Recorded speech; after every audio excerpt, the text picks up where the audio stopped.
Dein Hintergrund sieht jetzt nice aus. Danke, Bro. Ich bin dran. Ich warte, bis ein Fußballer ein unterschriebenes Trikot mir schickt. Und ich es dann. Gute Idee. Weißt du, wie die Coiffeur auch? Ja. Kennst du diesen Spieler? Zweite Mannschaft, noch nie gespielt. Aber, genau, wir sind, also, erstmal, guten Tag, welcome. buongiorno, Bon Jovi. Ich muss. wie ist Französisch? Bonjour.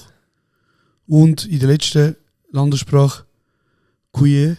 Mirdita, Du hörst kurz und bündig. der offiziell.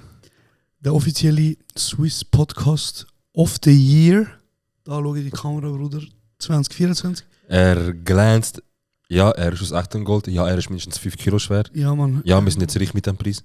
Und die renommierte Schweizer Medienlandschaft hat ihn uns übergeben. Sero, kannst du auf deinen Tisch tun? Danke vielmals, Bro. Was mich jetzt wundernimmt, Ja. ihr seht vielleicht auch in der Cam, wenn ihr jetzt schnell aufs Videoformat geht, da hat so einen Schalter, einen Kippschalter. Mhm. Ich hätte eigentlich vielleicht so einen AliExpress-Dings, wo so, wenn du drauf drückst, der Bluetooth-Device ist oder weißt du, irgendjemand sagt, irgendjemand am Singen, das einschaltest. Aber, yes, wir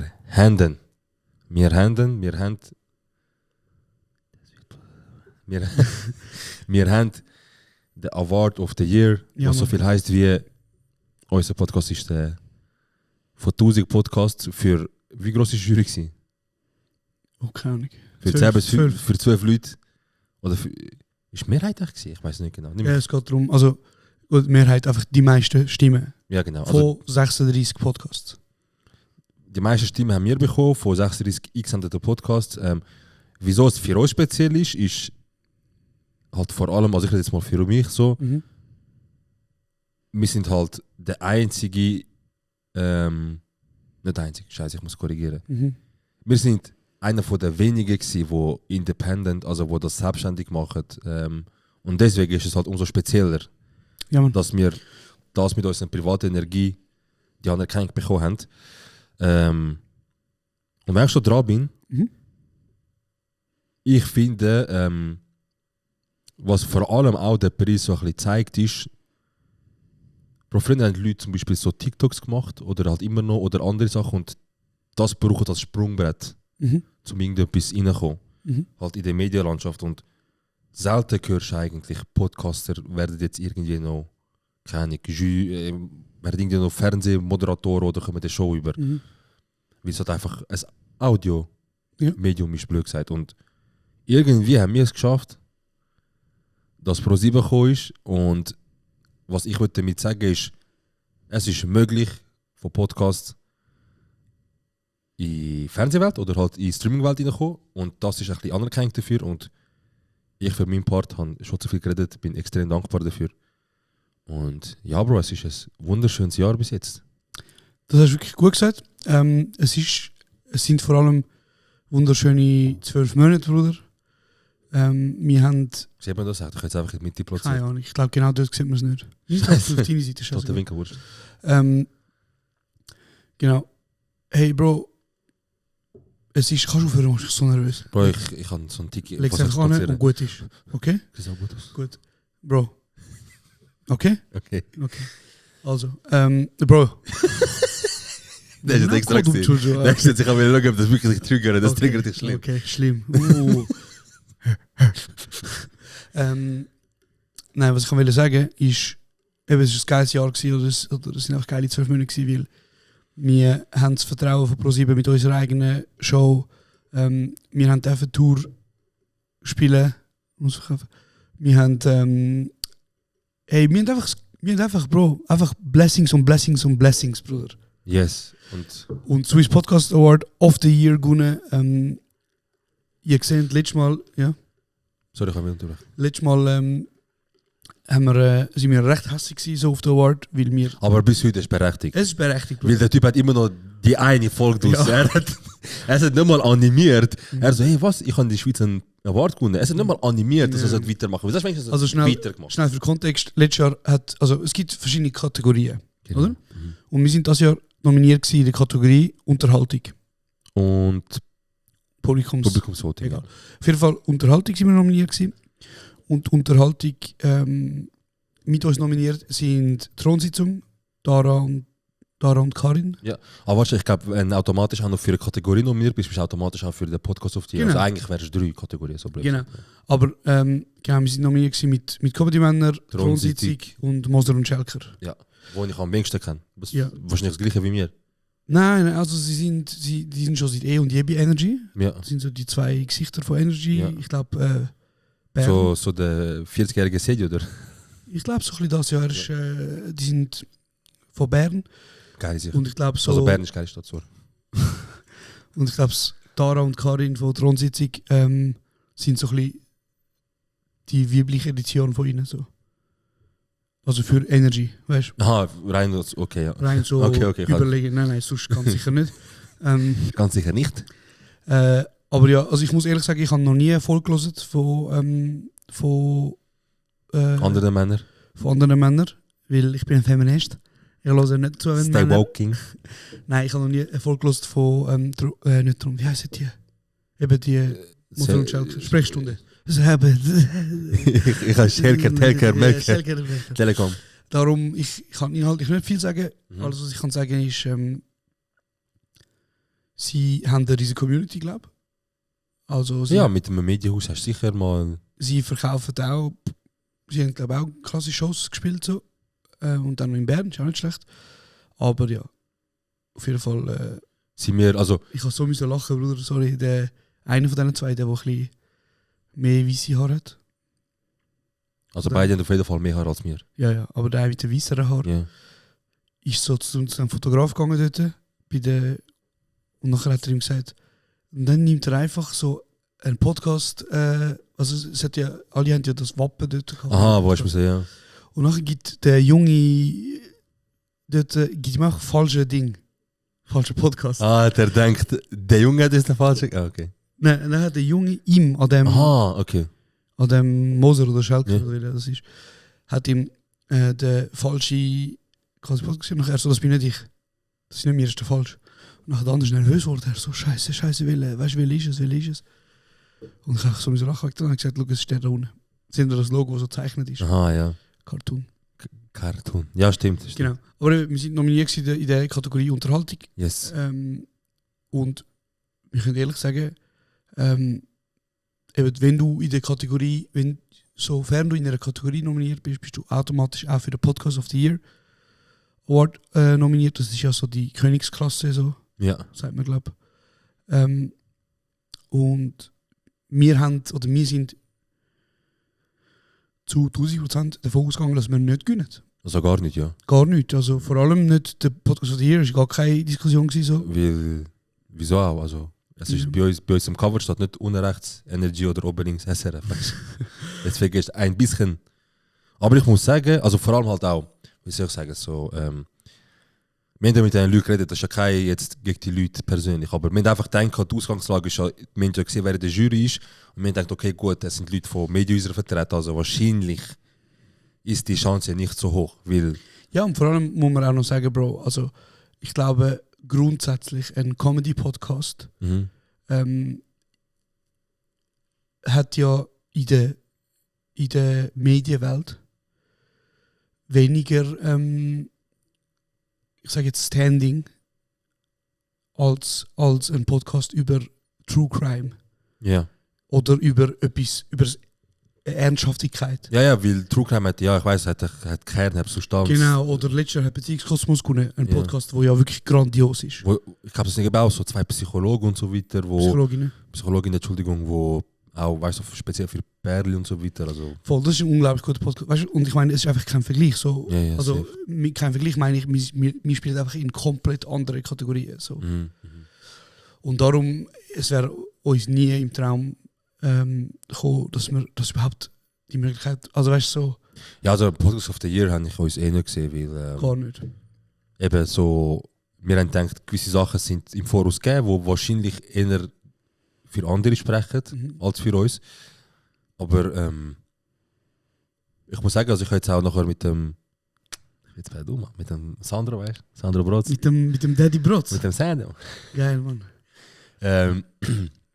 Ich kann auch sagen, ich muss einfach das loswerden. Für mich ist krass, dass ich jahrelang immer wieder Arena geschaut habe. Ja. Jetzt bist einfach du da und gibst mir Props für meine Arbeit. Ja, Mann. Ja, Mann. Mashallah, Bro. Stimmt oder stimmt nicht?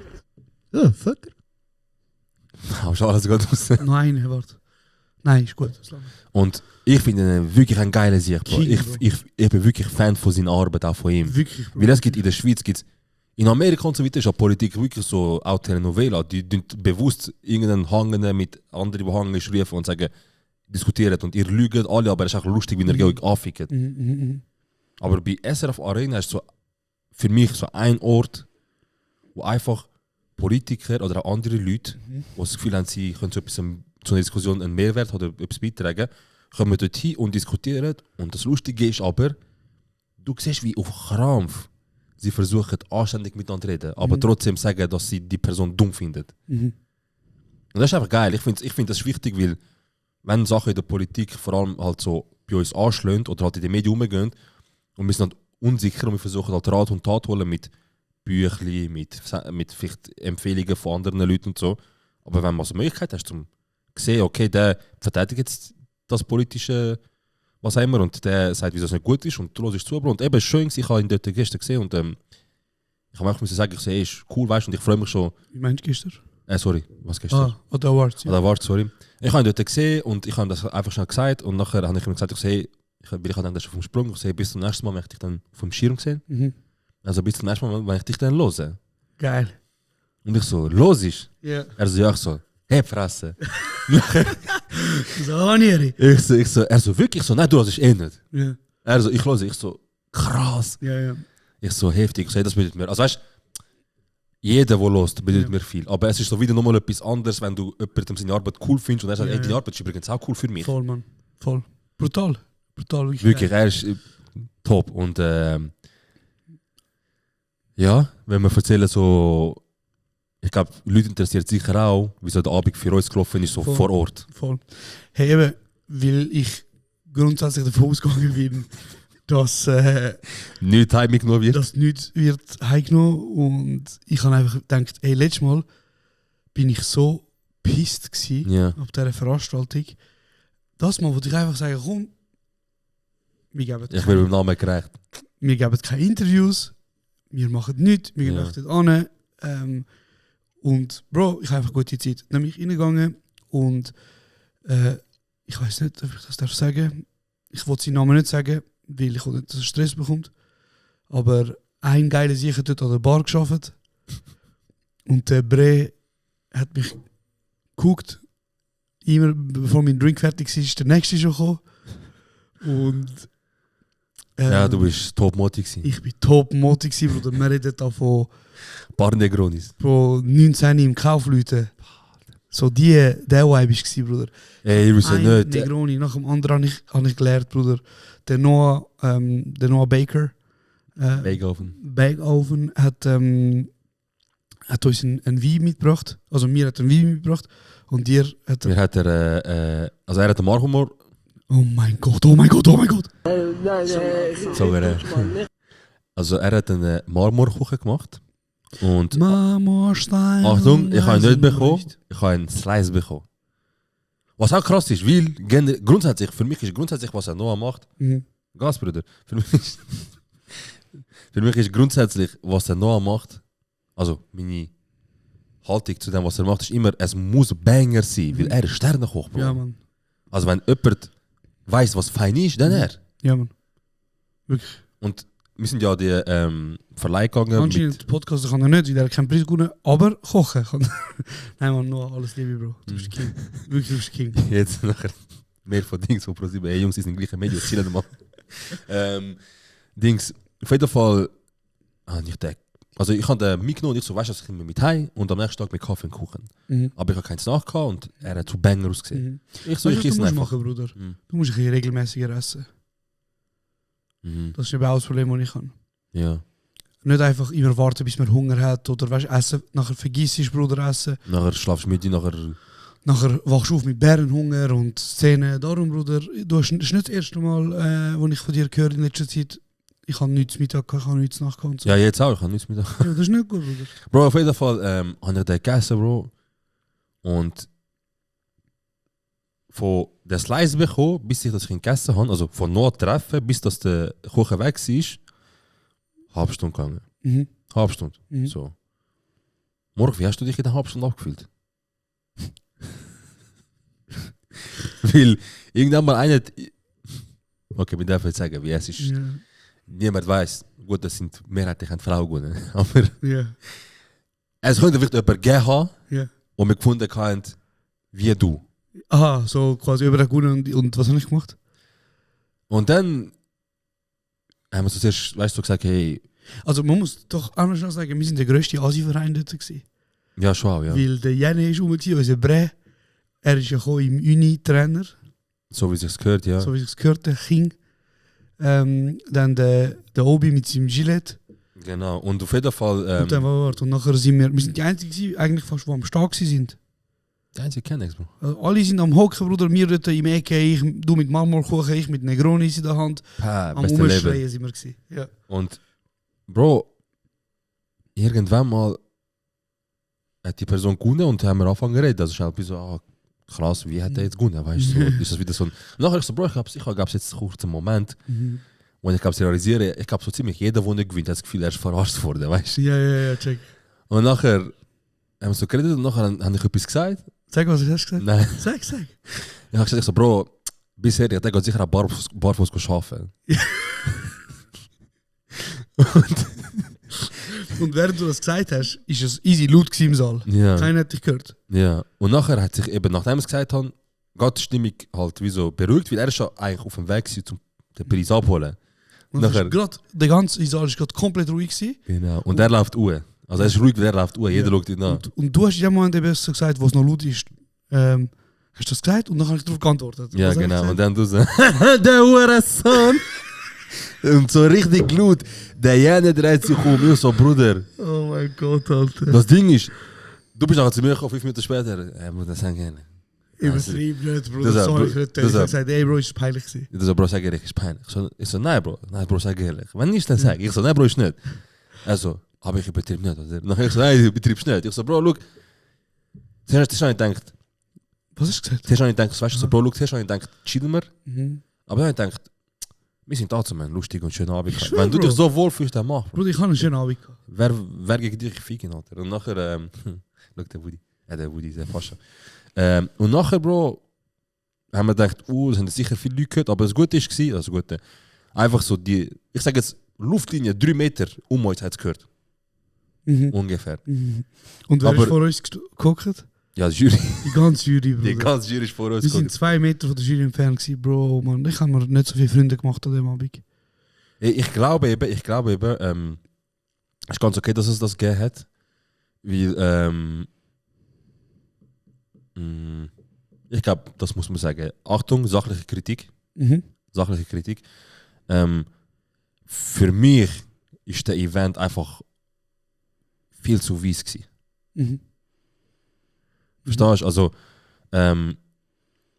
ich hoffe, dass das vielleicht in den nächsten Podcast Awards vielleicht drauf geschaut wird, weil eben immerhin 40% machen wir aus und es ist halt uns auch nicht klar, nach was für einem Maßstab ein Podcast kann nominiert werden. Eben natürlich, er muss sicher auch eingeschickt werden, aber ich glaube, es gibt auch Sachen, oder Podcasts, die ohne eingeschickt werden, sicher auch nominiert werden, weil sie einfach generell sie eigentlich eine gute Arbeit machen. Und ich glaube, Also es gibt... anscheinend, so ich es verstanden habe, gibt es ja irgendein ein Komitee Mhm. von Podcast-HörerInnen, MacherInnen, was auch immer, wo entscheidet, wer nominiert, wer auf der Shortlist ist. Mhm. Also das ist irgendeine Gruppe aus Menschen und auf die hat man keine Einsicht. So. Okay. Aber auf jeden Fall habe ich eben gefunden, was gut war, also ein Punkt, wo ich muss sagen, es hat 4 Frauen gehabt, Mhm. fair, aber halt weisse Frauen.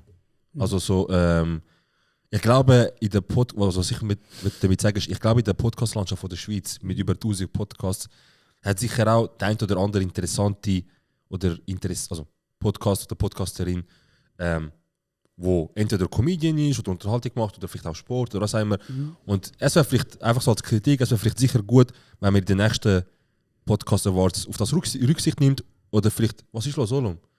Oder vielleicht versucht, ich weiß auch nicht, ob das eben am Komitee liegt, weil sie vielleicht nicht so viel Zeit haben und sie sagen, hey, 1000 Podcasts, wo sollen wir anfangen? Ob sie vielleicht jemanden organisieren, der so vielleicht eine Selektion macht von Top 200, nachher selektiert die Jury von den, oder die Person von den 200, aber auf jeden Fall, ich glaube, für unseren Geschmack, also kann ich auch für dich sagen, ist es einfach sehr fest weiss gewesen. Und ja, ist aber auch halt ein Anfang, wie soll ich sagen, ist halt auch Podcast Awards, gibt es nicht so lange und wir haben auch gemerkt, wie so Sachen halt, wenn du etwas findest, können wir besser machen, Kritik sachlich platzieren und ich habe das Gefühl, wenn man ein bisschen auf das würde achten, dann wäre es sicher auch ein Event, wo auch wird noch weitere Leute begeistern, um voll im Podcast-Game hineingehen, weißt du? Voll. Genau. Und man muss eben auch sagen, die Podcast-Landschaft wird auch immer diverser. Also Voll, die voll. meisten Also die Podcast- Kategorie divers von Ihnen zeigt es auch. Es gibt genug Leute, die Diversität mit ihrem Podcast fördern. Ja, oder auch, genau, ich meine, weißt du, so Podcast machen ist und bleibt eine brotlose Aktivität. Mhm. Wenn du weiter, du halt fast aufs Sofa, weil ich glaube, er wird chillen auf dem Sofa. Aha, auf jeden Fall, genau, viele Menschen, die Podcasts machen, verdienen auf jeden Fall kein Geld damit. So. Und ich glaube, das ist wie so ein Boom, oder? Also ich meine, eben, man hat schon gesagt, vor 3 Jahren, oh, jetzt kommt der Podcast-Boom. Dann hat man es gesagt, vor einem Jahr, jetzt kommt der Podcast-Boom. Und du merkst einfach mittlerweile, ich komme so viele Nachrichten über auch, Bro, von Leuten, die mir sagen, ey, ich will einen Podcast machen, was soll ich machen? So. Verstehst du? Und ich glaube, es wird einfach auch viel mehr diverse Podcasts geben. Also ich meine, man muss fairerweise auch sagen, also gut, ich konsumiere halt keine Podcasts, aber ich könnte jetzt nicht aus der Schweiz sagen, hey, schau, die 5 Podcasts sind von Menschen, die nicht weiss sind. Ja, Bro, Mann, es gibt halt schon, weißt du, meine, allein von den Leuten, die uns anschreiben und nachher schlussendlich doch einen Podcast anfangen, gibt es viel. Also, ich glaube, korrigiere mich, vor einem halben Jahr, vielleicht ungefähr, oder einem Jahr, hat asienstämmig, oder also Wurzeln in Asien, haben zum Beispiel angefragt, hey, wir wollen einen Podcast machen. Wir haben gesehen, eben so mit ein bisschen von deinen Kulturen, von deinen Wurzeln erzählen, kommt auf Anklang, die Leute freuen sich auf das und wir würden gerne von uns, ich glaube vietnamisch, ich bin nicht ganz sicher, haben sie gefragt und sie so, hey, wir wollen anfangen, was ist zum Beispiel das Equipment? Und Bro, ich habe es angeschaut und es ist rein equipmenttechnisch und optisch, ich glaube, du hast es auch gegeben, es ist professionell, Bro. Okay. Also im Sinn von, es ist jetzt nicht etwas Krasses wie zum Beispiel, weiß ich auch nicht mal, fette Neonlichter im Hintergrund und so weiter, aber es ist besser als eine Garage. Es ist ein schönes Sofa, es sind Pflanzen im Hintergrund, sie haben sich inhaltlich auch vorbereitet und so weiter. Und das ist das eine. Es gibt, aber wir bewegen uns immer noch in der Kategorie Unterhaltung. ja, genau, ja. Und Aha, da du muss gehst man- jetzt explizit um Diversität. Ja, Okay. nein, nicht unbedingt. Aber das Problem ist halt, also wenn es eine diverse Kategorie gibt, Mhm.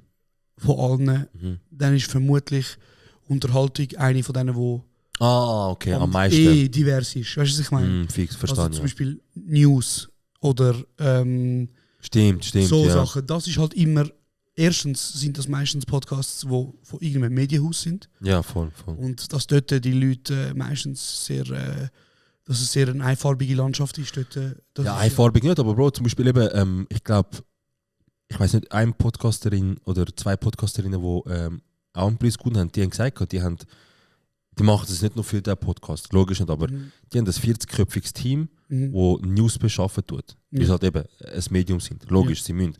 Aber die können auf die 40 Leute zurückgreifen. Checkst? Es geht so vor allem um das. Genau, und darum, aber hey, look, eben, es ist im Wandel und ich glaube, ich weiß nicht, ob du dich noch erinnerst, aber eine der ersten Folgen haben wir eigentlich gesagt, hey, look, der Podcast ist für uns, oder ich habe das gesagt, hauptsächlich ein Sprungbrett. Ja, genau, ja. Also weißt du, so, ich habe wie so gesagt, hey, look, ich weiß, ich habe die Skills, um Interviews führen mit Leuten, zum Beispiel. Gesprächsführung ist ein Skill, den ich kann. Dann, ich habe auch gewusst, hey, look, ich bin lustig, so, oder ich habe eine gewisse Ausstrahlung, was auch immer. Das heisst, wenn es nach mir gegangen wäre, danke, wenn es nach mir gegangen wäre, hätte ich mich ja schon lange in irgendeinem Medium gesehen. Ja, so. Also, ja. weißt du, so- ja, voll. Das ist wie so, wenn jemand sagt, ja Bruder, ich kann Fußball spielen, aber ich komme keine Chance Ja, über fix, Alzheimer's. genau, ja. Und darum habe ich gefunden, hey, schau, wir machen den Podcast und nachher zeige ich den Leuten, es geht. So, das war meine Ambition. Ja. Bro, für mich ist es, also, schnell ein Cut, weißt du, damit ich auch nachher, jetzt geht es halt darum, wie wir den Podcast angefangen haben. Ja. So, oder Naja, aus welchem Grund. was ich sagen ist, wieso durch das zum Beispiel, ich meine grundsätzlich, Bruder, der Swiss Podcast Award of the Year, also grundsätzlich, er bedeutet mir persönlich nichts. Mhm. Wieso sage ich das? Weil wir haben sowieso eine brutale Community, die hinter uns steht. Ja. Also wir kommen täglich Nachrichten über, wir hören täglich von Menschen, hey, euer Podcast ist zu geil. So, danke, ich fühle mich repräsentiert, danke, ich muss lachen, danke dies, danke das. Wieso ich froh bin, wieso ich das schön finde, dass wir den Award bekommen haben, ist, es braucht leider so einen Award, damit die Hebeldrucker und was für Magazine auch immer checken, okay, die Jungs kann man ernst nehmen in dem Fall. Ja, fix, ja. Verstehst du? Ja, voll. Also ich würde sagen, ich will das unterstreichen. Ich glaube, der Award hat auch, seit wir ihn jetzt haben, sicher dazu auch beigetragen. Also wir haben jetzt, seit wir ihn jetzt bekommen, das Gefühl, dass wir von gewissen Leuten ernster genommen werden. Ja, anders wahrgenommen werden. Ja. Gut, es sind auch erst 4 Tage, aber Egal, so, ich es meine, ist es ist auch Bro, es frisch ist und einfach ein Hype und so. Statement. Ja, Genau. fix, eben. Und also ich für meinen Teil, wo wir den Podcast angefangen haben, ich kann einfach wieder mal schauen, so, wir machen jetzt einmal und wenn es interessant ist, ist es interessant. Dann eben, wenn es gut ankommt, ist das Dümmste, was wir machen können, ist einfach nur auf dem bleiben. Und sagen, hey, es ist ja lustig, die Leute finden es cool, also machen wir auch weiter. Wir haben gesagt, hey, look, wir machen mal, wenn es gut kommt und die Leute Gefallen dem finden, brauchen wir es als Sprungbrett in die Medienwelt.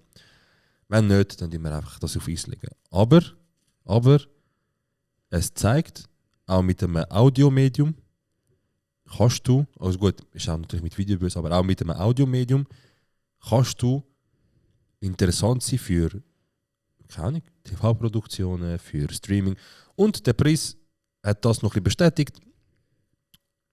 Und deswegen ist es, ich weiß, was du meinst, weißt du, dass das für dich keinen Wert hat, aber also weißt du, vielleicht ist es auch ein bisschen harsch gesagt. ja, Also, ja, ich weiß. natürlich ist es schön, aber ich meine damit so, ich habe den Award nicht gebraucht, zum Wissen, Ja, ja.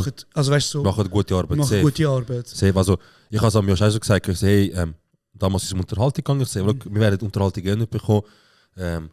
Aber ich sage dir ehrlich, weißt du, ich habe schnell darüber geredet, ich so, Bro, wir haben so eine schöne Zeit gerade aktuell. Wir brauchen grundsätzlich keine Bestätigung, vor allem von Leuten, die vielleicht nicht mal unsere Zuhörerschaft sind, Ja. die uns sagen, hey, euer Podcast ist gut oder euer Podcast ist nicht gut.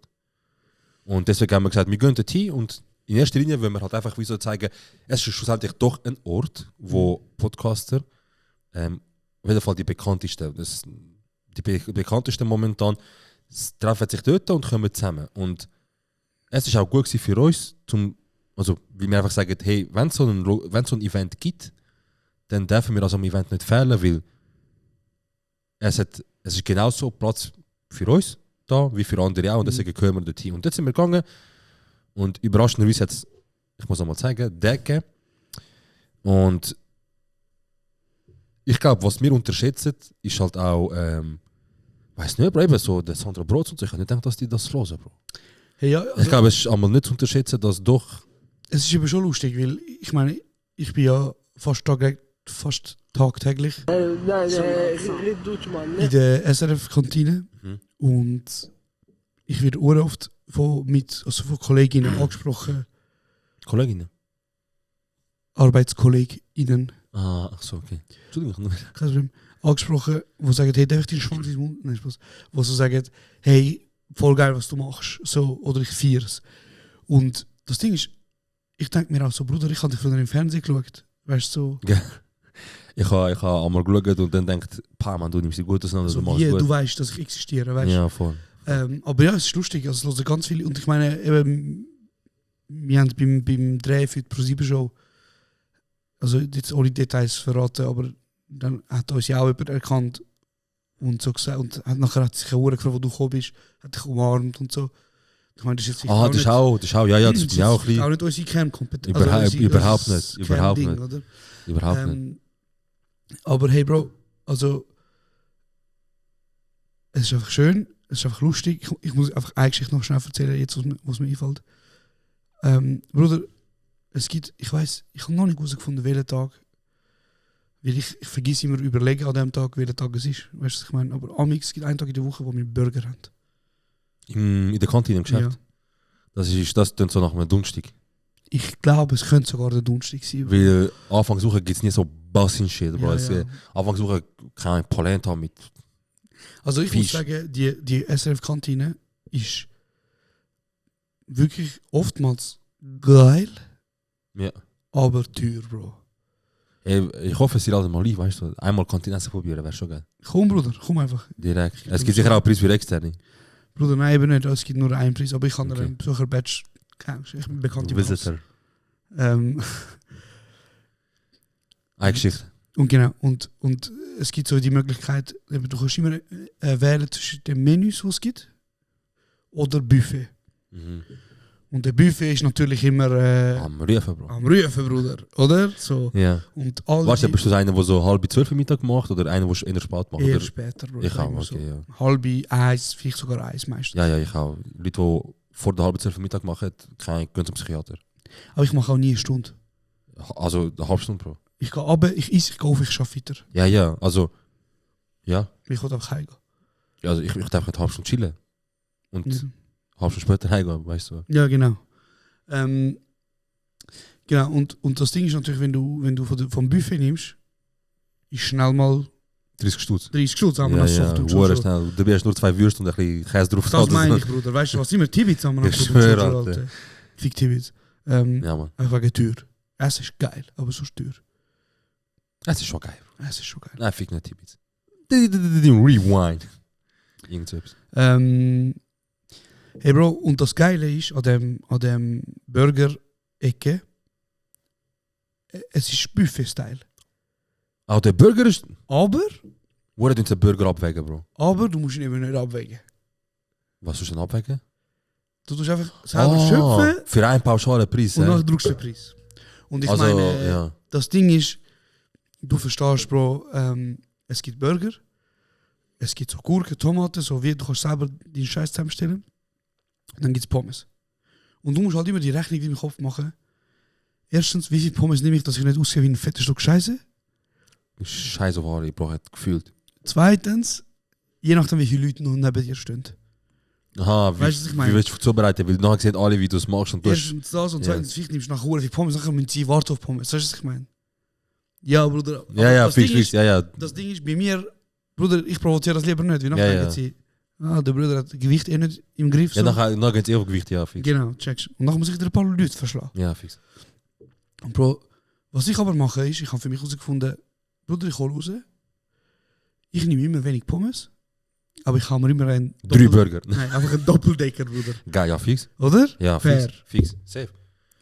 So, und das Ding ist, dort ist fast nie einer von diesen Mitarbeitern. Also, weißt du, wo Essen rausgibt. Ja, fix. Amix kommen sie und fühlen den... Fix, du dich nachschöpfen und so. Ja. Genau.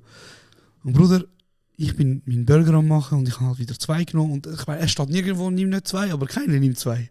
Okay, ja. Außer dich, weißt Also du hast für einen Moment, vielleicht ist es so ein Moment, gewesen, wo du denkst, ey, wahrscheinlich haben wir 2, aber jeder hat einfach einen, weil er einfach einen mal gemacht hat und jetzt hat jeder gefunden, man darf nicht mehr als einen.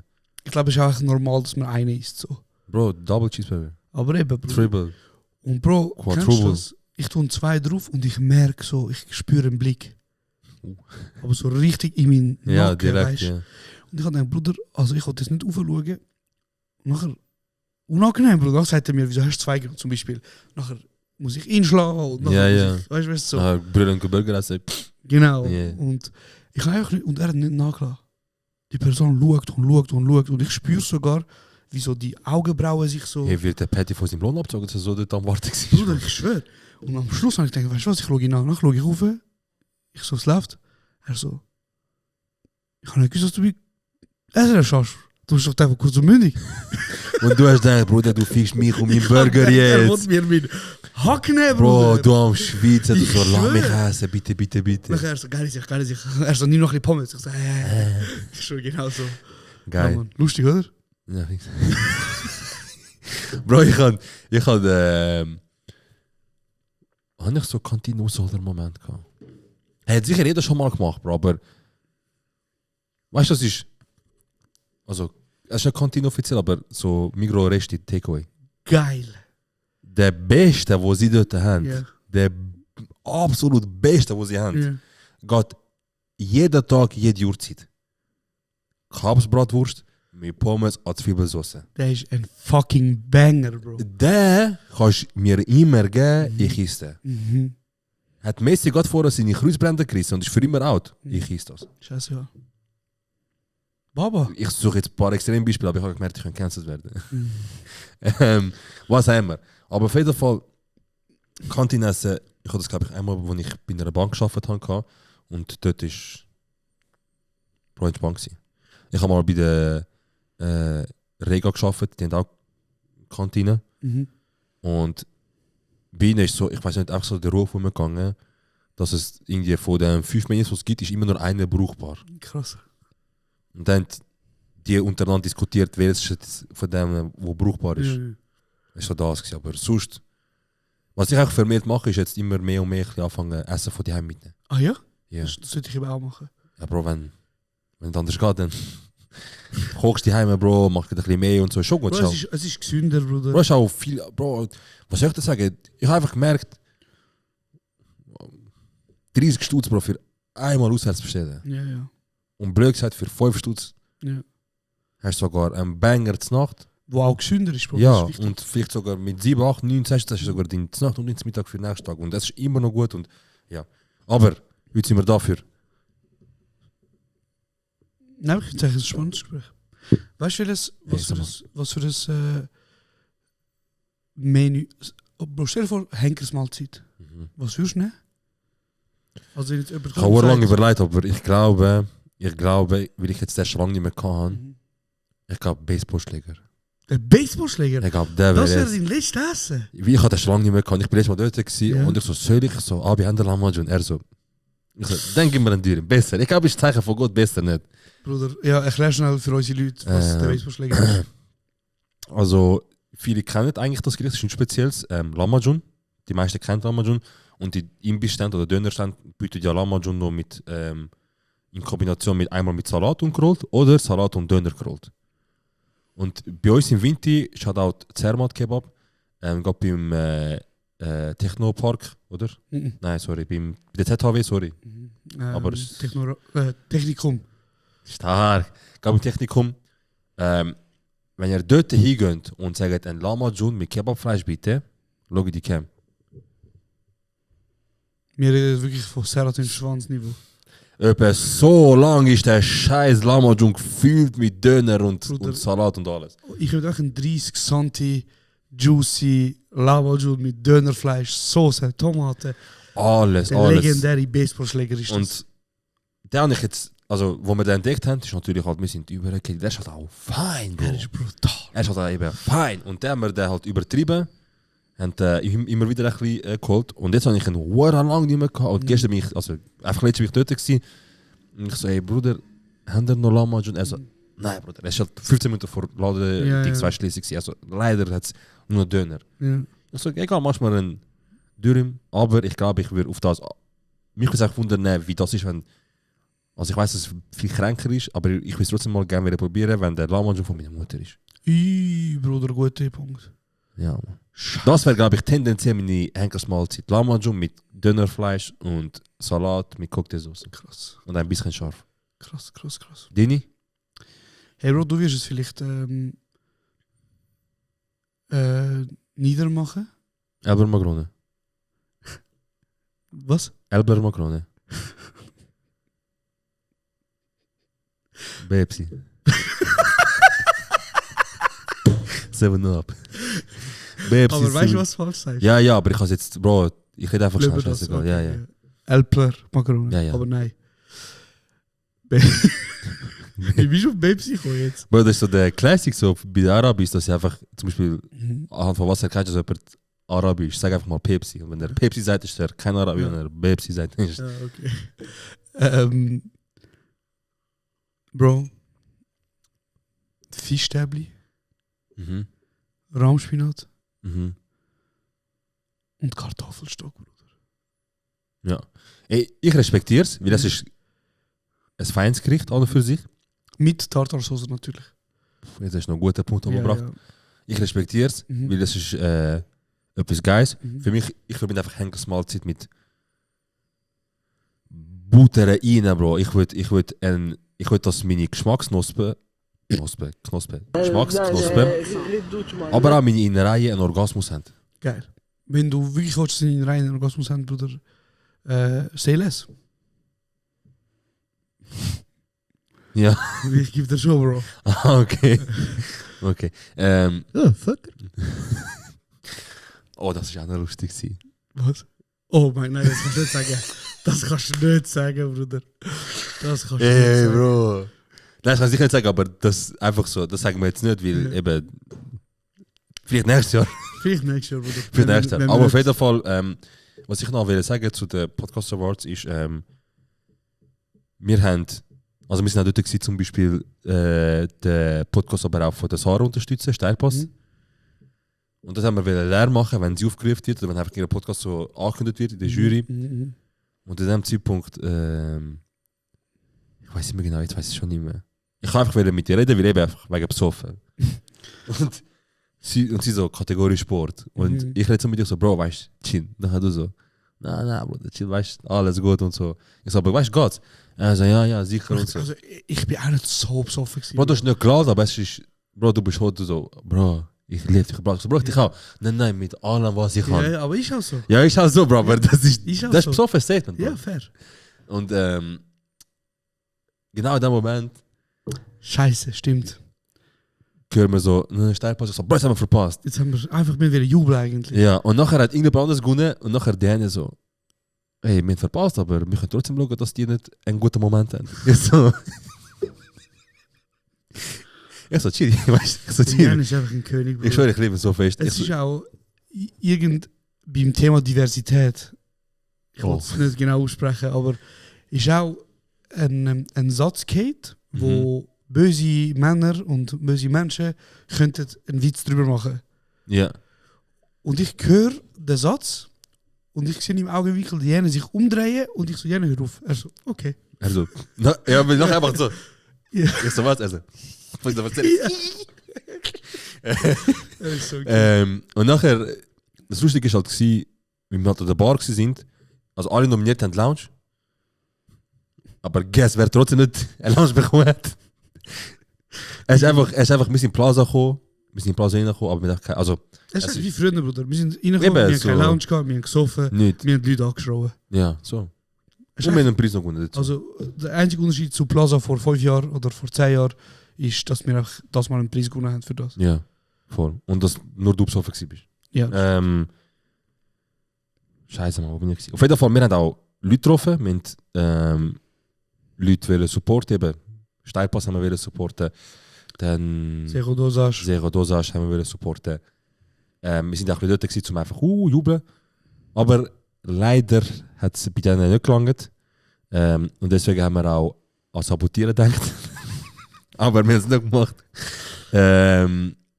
Und wir widmen auch einen Teil von dieser Arbeit auch an die Leute, wie zum Beispiel an Noah, der auch bei uns als Gast gekommen ist, der auch einer der besten Folgen ever war. Wirklich. Wirklich sehr Also geil. ich höre bis heute immer noch. Immer noch. Immer noch, ey, das ist ja ein ganz geile Sieg, Ja, ja, mit der wirklich. unbedingt gerufen. Bro, aber von jeder Seite. Ja, ja. Nicht nur so von Kennex, sondern von full. Alle Frauen, Seiten, Bruder. Kennex, Männer, Hunde, alles mögliche. Bro. Jeder sagt, das ist einer der besten gewesen. Wirklich. Und- Noah ist einfach auch ein King, Bro. Wirklich, ich liebe es. Bro, er ist wirklich ein ganz geiler Sieg. Aber halt nur ein Stück vom Kuchen geiler Sieg. Mhm. Ich glaube, ich hätte ihn früher noch gemobbt in der Schule. Nein, man, ich glaube, Nein. er war ganz der Liebe gewesen. Ich Bro. glaube auch, Bro. Er war so der gewesen, der so beim Fußball, wenn so hättest müssen Mannschaften aufbauen. Mhm. Er hat die in der Regel nicht drankommen, hat er als erstes genommen, damit sie wieso sich speziell fühlt, weißt.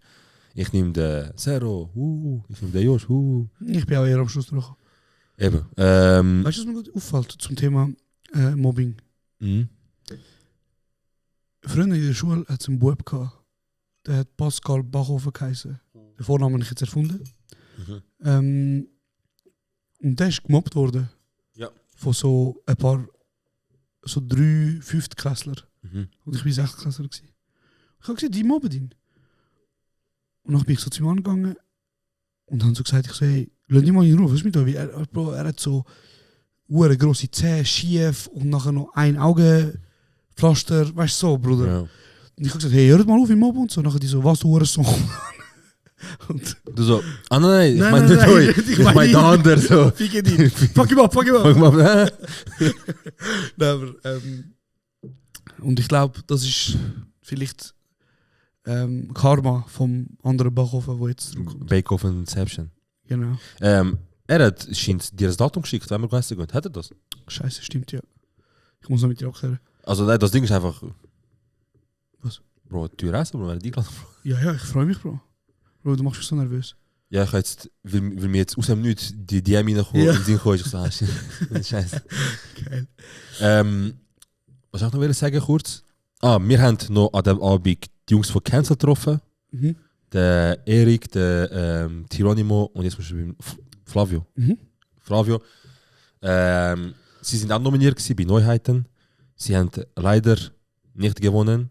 Und nachher bin ich aus nach der Dings von der Tironimo so, Bruder, ich so, hat er erzählt, weißt du, so, Bruder, wie? Aber kurz warten.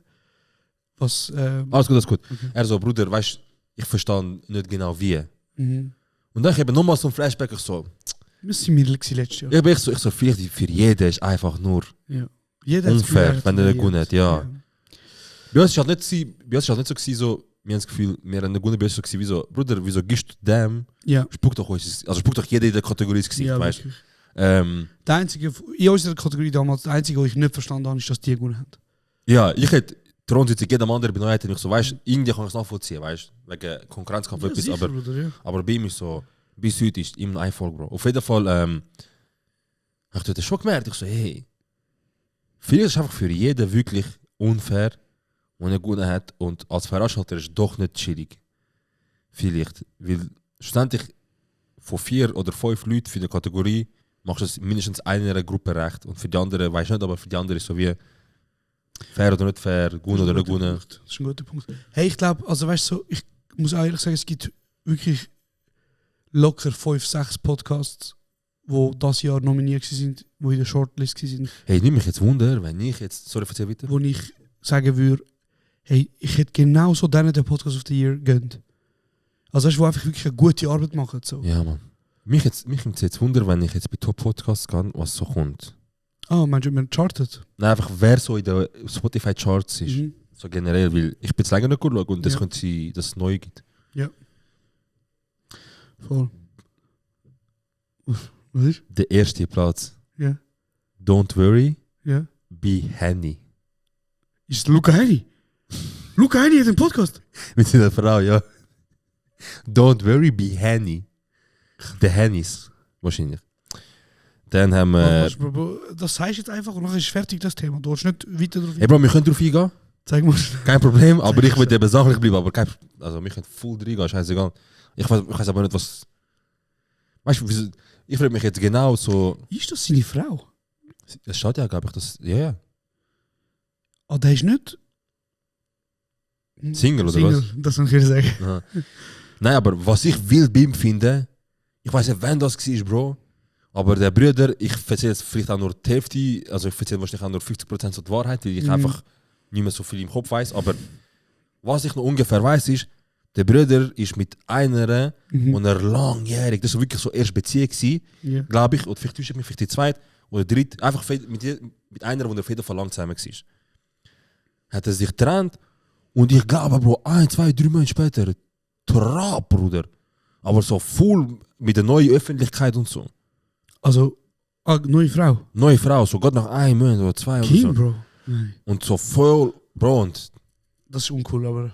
Bro, wenn du so nach 7, 8 Jahren Beziehung Ja, das ist uncool. oder 10 Jahren dich trennst und nach 2 Monaten, eben, es ist so, Dass du überhaupt nach einem Monat mit jemand anderem bist, das ist schon... nein, aber dass du emotional in der Lage bist, Ja, ja, zum aber Show. da ist wahrscheinlich schon lange der Prozess gewesen. Eben, gell? Aber dann spuck ihr doch nicht ins Gesicht, Bruder. Bro, du bist Fame. So, wieso musst du noch zeigen, dass du jetzt Ja, chill ein bisschen, weißt du, respektier die 10 Jahre, die du hast. Aber das war Tieg für Schweizer Verhältnis, weißt du. ja. Das ist das Einzige, was ich von ihm im Kopf habe. Der Bruder hat gerade einen neuen Pact. Hat er Und ich glaube, er hat nachher wieder neue Pack. Das ist, glaube ich, jetzt aktuell. King, Bro? Nein. Oh, fuck. Okay. Warte, aber das ist, also der hat doch mal so DSDS etwas gemacht. Ja, Oder? also Information. Persönlich, ehrlich und ungefiltert. Von Auswanderungsgeschichten Was? bis hin zu Gossip im Promi-Kosmos und ganz normalen Terminwahnsinn bei den Hennys. Von der Herausforderung der Work-Life-Balance bis zur Kunst und Neinsagens. Bis zur Kunst des Neinsagens. Hast du gesehen, wer ein Motivationsspeaker geworden ist jetzt? Wow, jetzt wo du so sagst, Bro. Also er bietet so Kurs an, wo er so Wolf of Wall Street mäßig so dir einen Stift gibt und dann sagt, verkauft mit dem Oh mein Stift. Gott, wer? Der Clive Bucher. Aber das ist nicht das Ding. Was? Das Ding ist, Bro, er ist selbstständig in diesem Bereich. Aha, okay. Also, ich sage dir ganz ehrlich, Ja. er redet, dass er einfach geredet hat bei Videos. Ja. Weil er sagt so zum Beispiel, wieso bist du unsicher? Ja. Und dann stellt er eine These auf beim Reden. Ja. Also er hat nicht eine These. Also, du bist unsicher, weil Unsicherheit kommt vom Hirn. Und das Hirn ist nur unsicher, weil du denkst, du bist unsicher. Aber wenn unsicher das weglässt, dann bist du nicht mehr unsicher. Weil Unsicherheit kommt von Unsicherheit. Checkst du, Bro? Bro. Er redet, dass er geredet hat. Aber, er ist ein Bachelor mal gewesen. Ja. Und ich glaube grundsätzlich, wenn du deine Cloud kannst brauchen, zum Cash draus machen, Respekt. dann ist es einfach an dir, wo deine Grenzen sind. Ja. Wenn du sagst, mir sind jede Grenze tabu, dann okay, aber ihm ist so gewesen, ich gehe wahrscheinlich dorthin, Bachelor, Ja. Szene mehr ein bisschen, gehe ein bisschen um, Leute wissen, wer ich bin, und nachher sehen die einfach mich vor meinem Business. Und die denken sich, was der? Aber ist er ein Coach oder was ist er? Bro, er tut Adjektiv und Nomen sehr oft immer wieder. Nein. Ja, aber ich meine ganz ehrlich, also du hast Bro, jetzt ich vertönt, als würdest du es voll respektieren, was er macht. Nein, ich wollte nur sagen, dass er das schon länger macht und dass er von Bachelor, also wenn ich habe es zum ersten Mal wahrgenommen, das ist vor Jahren, wo er Bachelor war und dann habe ich ihn irgendwie 2-3 Monate später oder vielleicht 1 Monat später oder so nach Bachelor Gott gesehen auf Insta, wenn er halt eben so redet. Und ich so, okay, der Boy hat wahrscheinlich das gemacht Strategisch. und dann direkt instant das und Full Output. Und wenn du es schlau machst, bist du immer noch in 5 Jahren der Clive von Bachelor. Checky. Und bist immer noch relevant. Und Bro, also wir sind uns allen einig, Schon gut. Deutsch, Alter. Wir sind uns Alle einig, Leute, die Weisheiten von Insta und von Google und von Twitter und so weiter als ein Life-Coach verkaufen, Danke. Ich kann nur das wissen. riesen Spaß. Aber das zeigt einfach, wie einfach heutzutage Geld kannst machen mit. Soll ich mir einen Podcast-Kurs anbieten? Ja, ich habe das schon ein paar Mal gesagt. How to Jetzt, also weißt, Swiss Podcast jetzt Tier. können wir sagen so, ja, kommt mit uns einen Kurs, wir zeigen dir, wie ihr der beste Podcast könnt von der Schweiz werden, wie ihr könnt aus so einem Podcast einen TV-Deal rausholen und wie ihr könnt, weiss ich nicht, ist nicht mal so schlecht. Aber auf jeden Fall, Schreib das auf. auf jeden Fall, ja, habe ich gesehen. Bruder, kannst du aufhören, die ganze Zeit den Pokal verschieben? Nein, Machst mich unmöglich, nervös. unmöglich, Bro. Was ist eigentlich sonst so gelaufen, die Zeit? Ich bin Dings gewesen, mit meiner Freundin in Verona. Roma und Julia. Wie hast du gefunden, Verona? Nur gut, nur schön. Schöne Stadt, herzige Stadt. Ich erst nachdem ich reserviert habe, erfahren, dass das eine romantische Stadt ist. Es hat für mich auch romantisch ausgesehen. Ist doch noch so. Ist nicht Pisa und so auch in der Nähe? Alles ist nicht echt, Bro. Ja. Es ist wohl krass, wie eigentlich Norditalien nicht nur Mailand ist. Checkst? Bro, es hat so viele Sachen in der Nähe, wo kannst du schöne Sind wir mit dem Weekends. Auto runtergefahren? Weekends unternehmen. Sorry. Bro, wie lange fährst du jetzt Auto? Wie lange ich Prüfung habe? Ja, über 10 Seit ich 18 bin, also seit fast 12 Jahren. Hui, Bubu. Jetzt, und wie lange hast du kein Auto mehr? Gute Frage. Sagen wir 2 Jahre, 3 Jahre? 2-3 Jahre, ja, sagen wir so direkt. Krass, Alter. Also ich meine, ich erinnere mich noch an 2-Plätzer BMW, was war das? I135. 335, ja, der Coupe, Mann. Der Das war Gute. ganz geil, gewesen, Ja, Bro. Da habe Mann. ich geliebt, Bro. Den habe ich lieb. Jeder Tunnel im India gewusst, jetzt wird gedruckt. Der ist schön. Shit, man, gute Zeiten, man. Der ist schön. Zeiten, man. Ja, auf jeden Fall, schießt dich nicht an. Mehr als 5 Stunden Auto fahren. Nein. Also es lange doch einfach langsam. Bro, ich weiß nicht wieso, aber ich liebe Autofahren. Ey Bro, heute ist ganz, Weißt du was, ganz... Bro, du hast nichts gegessen, darum ist es. Ja. Bro, ich liebe Autofahren, weil... Ich weiß nicht, ich fühle mich so frei, Bro. Mhm. Ich fahre Auto, Bro, und ich bin einfach in Italien. Wildes Konzept, Bro. Ich bin einfach in Italien und sehe einfach zu meiner Linken die Alpen Mhm. und zu meiner Rechten einfach... Ey, Bruder, ich schwöre auf alles. Bruder, die Ja, eine Bruder. Strecke, die eine Strecke, wo du halt machst richtig... Venedig, so die Richtung, so genau. ja. Ist ein mega schöner Pass. Ja. Und Bruder, da machst du einmal kurz Augen zu und nachher bist du einfach im ekelhaftesten Ort, wo es gibt. Ich schwöre, Bro. Ich schwöre was, Bruder, Italien. Italien Also ist wild. Norditalien, Ja. Bruder. Bruder, du könntest dort eine Werbung machen für Brot für die Welt, Mann. Ich schwöre, Bro. Aber ich muss sagen, im Fall, ich habe es nicht gewusst, Bro, ich muss mich schnell korrigieren, weil das ist wieder halt Halbweisheit. Norditalien ist, glaube ich, finanziell Italien am Trägen, Bro, wirtschaftlich. Dort sind ja Mafiosi. Sind dort nicht Nein, weil so einfach dort, weil dort halt, ja, erstens das und zweitens, weil halt dort die tiefste Arbeitslosenquote hast. Mhm. Ich will sagen Arbeitslosigkeit. Und nachher habe ich gedacht, vielleicht ist die Quote richtig. Alles gut. Und ich habe letztens gesehen, dass sogar eine Mhm. von Neapel Ja. original mit dem Zug auf Mailand arbeiten geht und am Abend wieder heim. Ne, ist Neapel Napoli? Ja. Ja. Die tut original jeden Tag 2,5 Stunden nur einen Weg mit dem Zug in Kauf nehmen, ist ein Schnellzug. Was eigentlich noch krass ist, finde ich. Einfach von Mailand auf Neapel mit 2 Stunden. Aber sie sagt, das Ding ist, in Süditalien und halt so in die Region, auch wenn ich einen Job finde, es sind einige 100 Euro tiefer zahlt als da, also in Mailand. Und zweitens, es lohnt sich einfach für mich viel mehr, dass ich die 2 Stunden, 3 Stunden mehr am Tag habe.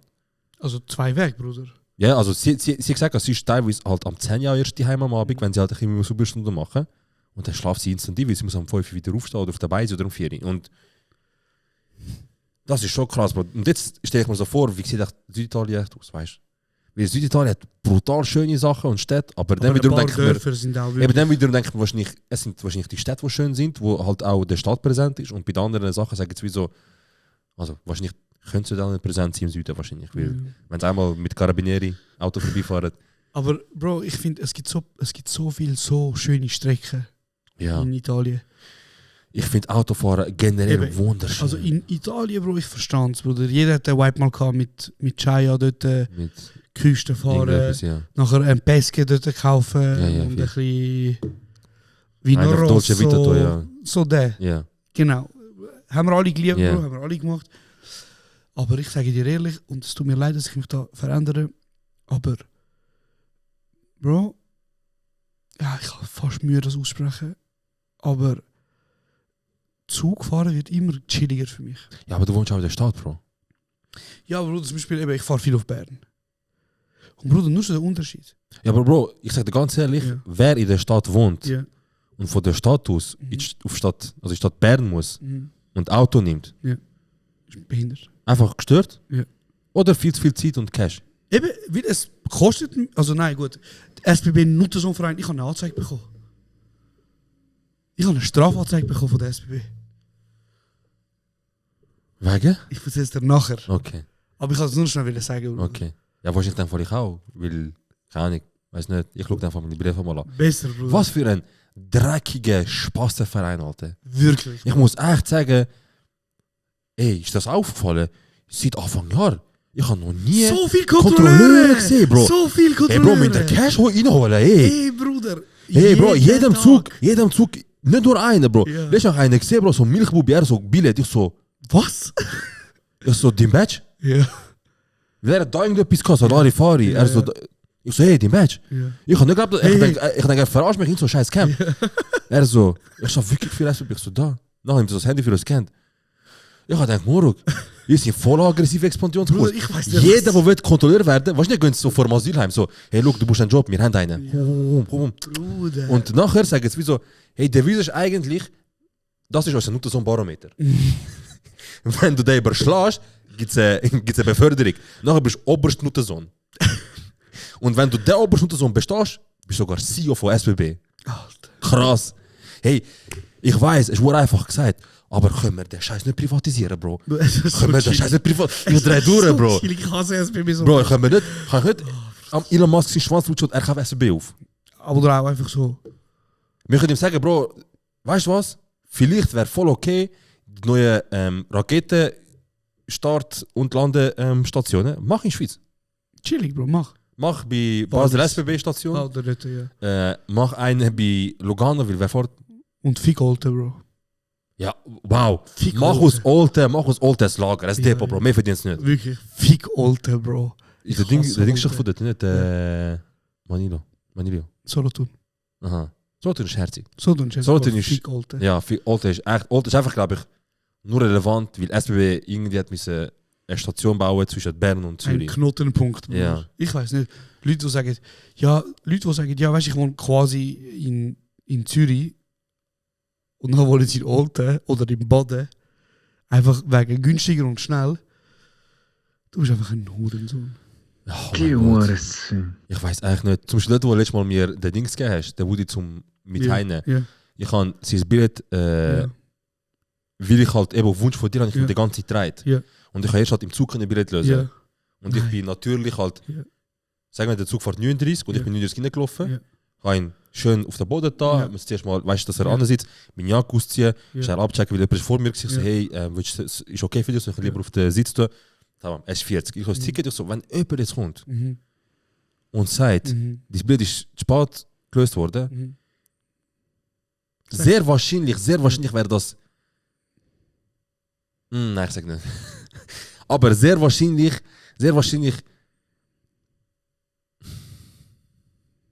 Ich glaube, das mal hätte ich den Kontrolleur daheim besucht. Bruder, ich Der Kontrolleur daheim besucht. Weil ich glaube, das mal hätte ich ihm gesagt, schau, ich weiß, du machst nur den Job, dann sag mir einfach, wer der Chef ist. Dann gehe ich so die Pyramide hoch, bis ich den CEO von SBB finde und weiß, wo er wohnt. Weil, Achtung, jetzt haben wir erfahren, ey, ist Verschwörungstheorie, aber ich muss es platzieren, Bro. Hast du die Wohnpreise bei Europa alle gesehen? Ey, was für ein Nuttensohnverein. SBB ist so ein Nuttensohnverein. Wir verlangen es für 3,5 Zimmer 4'500, aber sagen, Scheiße, Mann, alles wird teurer. Du bist das ein Problem! Bruder. Das ist wie wenn ich sage, das ist wie wenn Mac sagen würde so, boah, schon viel fette Leute. Bro, das ist unglaublich. Ich verstehe es nicht, wieso. Und, weißt, und jetzt haben sie letzte Welle die Bahn 2000 Strecke zwischen Zürich und Bern. Die geht glaube Stunde 4 oder so. Keine Ahnung. Und jetzt haben sie ohne Scheiß. Ich weiß nicht mehr, wie viel der Betrag ist, aber ich kann mir wirklich von Milliarden investieren, damit die Strecke 6 Minuten schneller ist, Bruder. Ja, aber Dings, GA ist von 3,3 auf 3,8 oder so. Studenten-GA ist weg. Ja. Dann kommen sie mit der. Bro, das finde ich der grösste Scam. Sie haben da fett Cash gemacht letztes Jahr. Bro, das ist der grösste Scam. Eben, sie tun ja mit ihrem scheiß Immobilien. Ach, ich hasse SBB so fest, Bro. Sie tun ja nicht mal mit. Also, Hey, gut. warte, ich Gibt's- muss es schnell sagen. Ja, sag, Bro. laus. Bro, kennst du das neue Konzept? Halbtags plus. Bro, ich weiß genau, dass es mehr Vorteil für dich hat als für mich, ja. Bruder, du zahlst 800 Franken Mhm. und dann kommst du ein Gucci über quasi.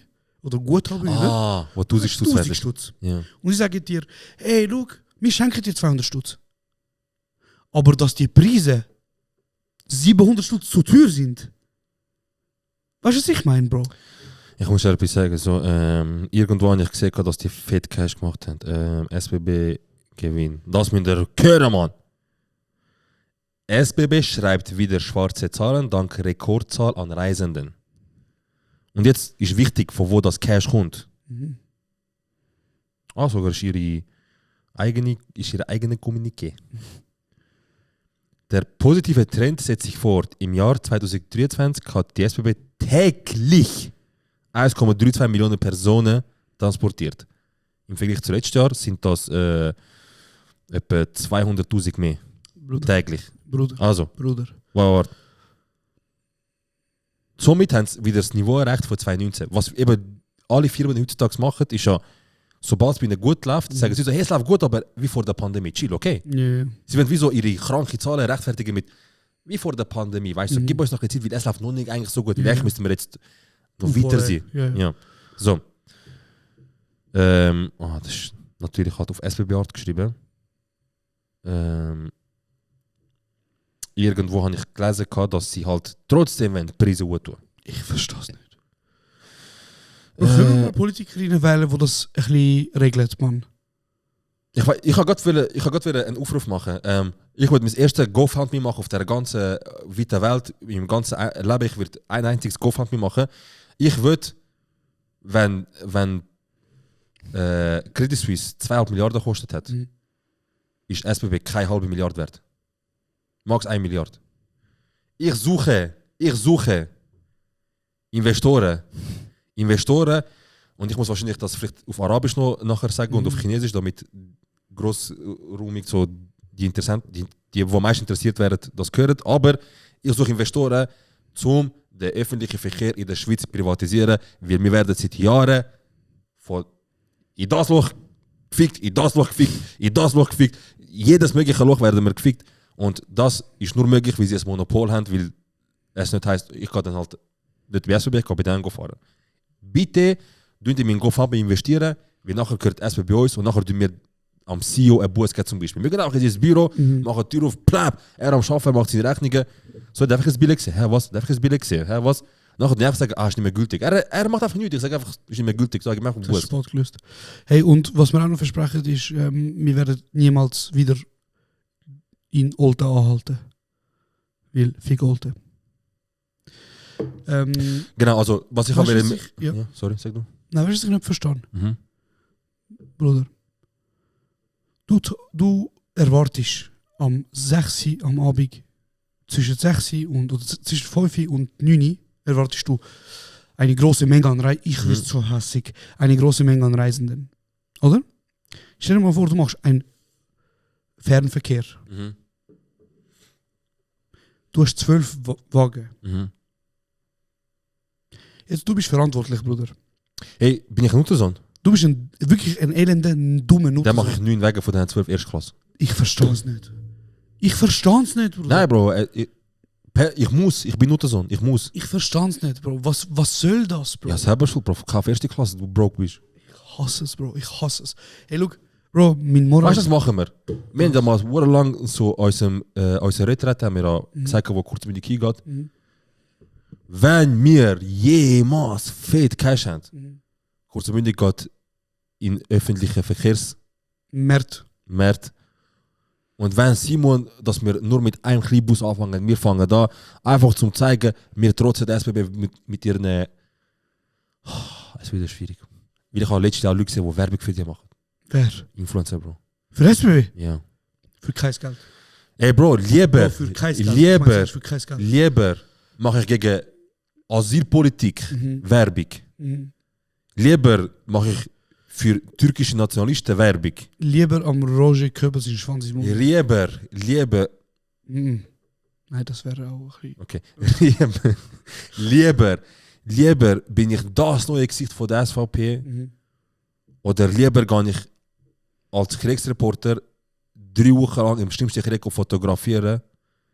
Aber im Selfie-Modus? Genau. Als dass ich eine Story mache, die schon nur 1 Sekunde geht für SBB. Das ist jetzt ein Statement gewesen. Wir haben letztes Mal darüber müssen anreden, so Blacklist, Whitelist, was wir machen. Ganz oben. Ganz oben, Max, Ja. SBB. Ich glaube, es müsste etwas kommen wie so eine Frage, wieso, kennst du das, wo Frieden gesagt hast, ja, du und dein Kollege sind die einzige Person auf der Welt. Würde er bumsen? Würdest du ihn bumsen, so? Ich habe die Gespräche nicht geführt. Okay, voll du nicht.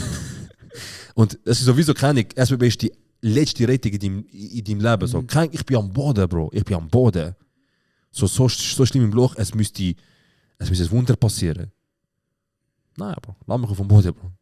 Lieber stirb ich, als dass ich euch auf irgendeine Art und Weise unterstütze oder eure Arbeit irgendwie noch promote, Alter. Fickt euch und fick jeden, der für euch schafft und der das Gefühl hat, ihr macht etwas Gutes.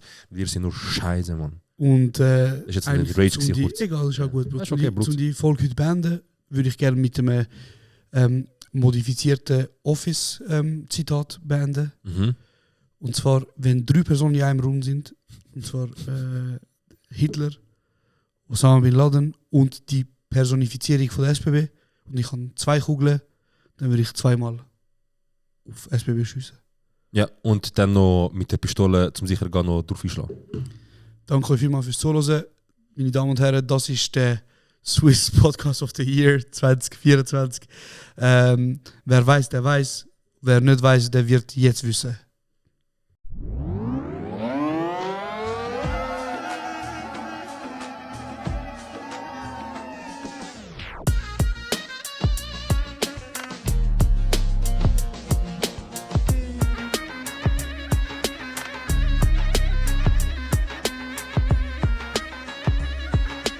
Das ist kurz und mittelmorgen.